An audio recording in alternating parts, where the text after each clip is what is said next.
billion na reserve funds ang PhilHealth sa kasalukuyang panahon. Ang sinasabi ni Grace po, kailangan gastusin nyo muna yan. Saan ba ginagastos yan palangga? Ang pera o ang reserve funds ng PhilHealth. Number one, kung may mga naka-reserve dapat yan, I believe within certain years, parang 1 to 2 years, something yata na dapat ang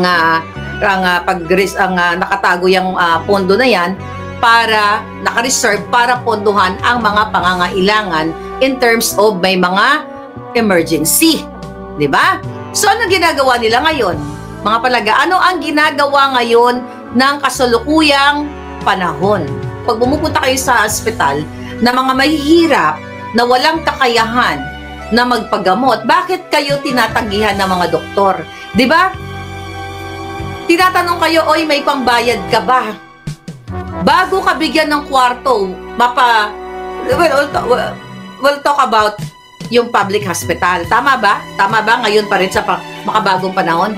Bakit pag pumunta kayo sa ospital, emergency, na aksidente or whatever, kahit ano pa man, tinatanong kayo kaagad, may pambayad ka ba? May pang-down ka ba? May pang-ano ka ba? May pangbayad ka ba sa kwarto?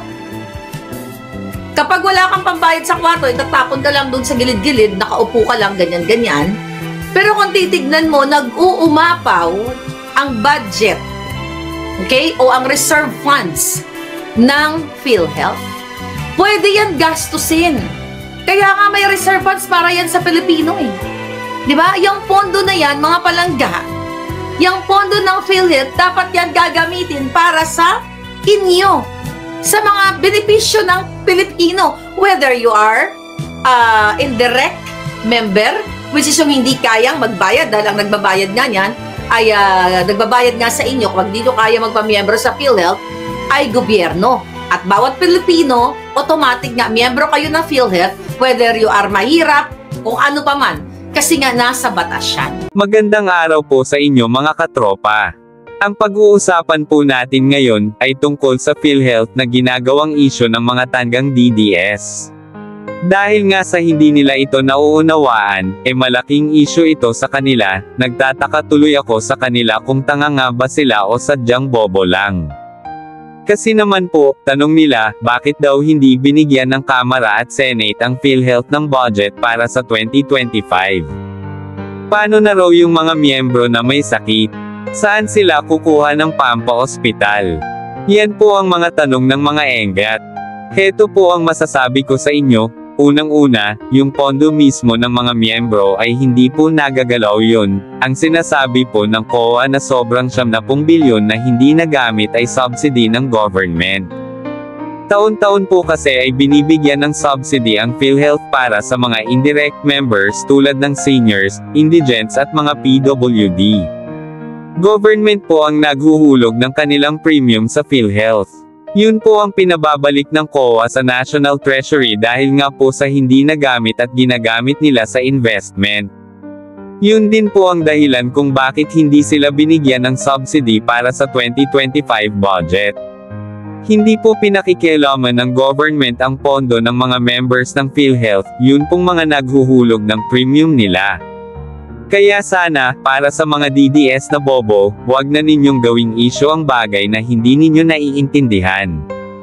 Kahit nga ang Tatay Digong ninyo ay ginamit niya ang sobrang subsidy sa PhilHealth noong panahon ng pandemic. Mag-move on na kayo. Mga bobong DDS. Hay nako, bueno panoorin na lang po natin ang video at kayo na ang humusga. Salamat po mga katropa. Halos 90 billion pesos na halaga ng benepisyo sa PhilHealth ang hindi napakinabangan ng mga Pilipino noong nakaraang taon batay sa audit report ng Commission on Audit. Una pa ng COA, imbes na palawakin ang benefit package, inilagak ng PhilHealth ang pondo sa mga investment. Ang sagot ng PhilHealth, pagkukulang daw ng PhilHealth ang dahilan kung bakit kinailangan itong magbalik ng halos 90 billion pesos na hindi nagastos na pondo sa National Treasury nitong Abril. Yan ang ipinunto ng Commission on Audit sa kanilang 2023 audit report sa PhilHealth. Pinuna ng ahensyang naantala at limitado raw na pagpapalawak ng PhilHealth ng mga benepisyo para sa mga beneficiary. Hindi rin daw lubusang ginastos ng PhilHealth ang mga subsidiya nito mula sa gobyerno.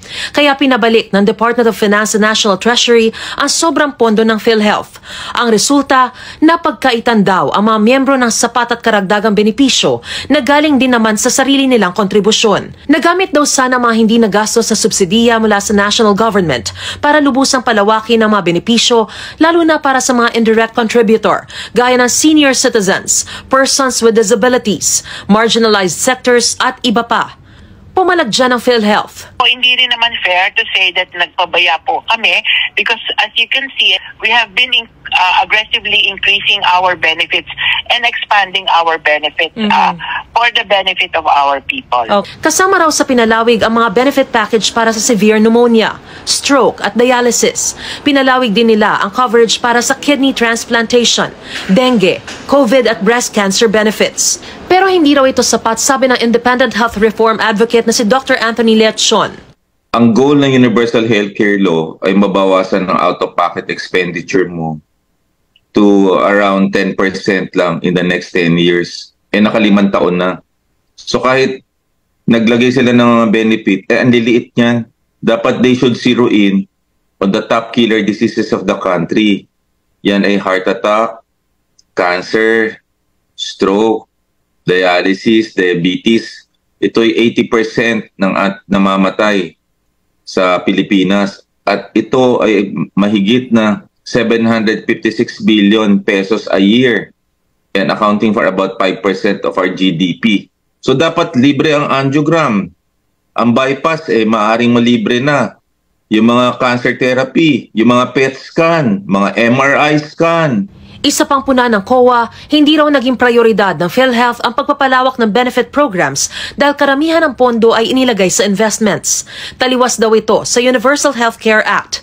Sabi ng PhilHealth, technically po, the PhilHealth is allowed to invest. At nasa batas din naman po yan. That is also part of our fiduciary role. So to make good use of our money. Pero again, we have also been continuously doing our reforms para po ma-achieve yung pong mandates ng universal healthcare. Sa kabila naman daw ng pagtaas ng premium contributions sa PhilHealth mula 2019, bumaba na bayarang benefit claims sa 118.9 billion pesos nitong 2023 mula sa 130.56 billion pesos noong 2022. Tugon ng PhilHealth, naglunsad na ito ng mga bago o enhanced benefit package sa unang quarter ng 2024. Maglulunsad daw ito ng iba pang benepisyo sa huling bahagi ng 2024 at sa susunod na taon.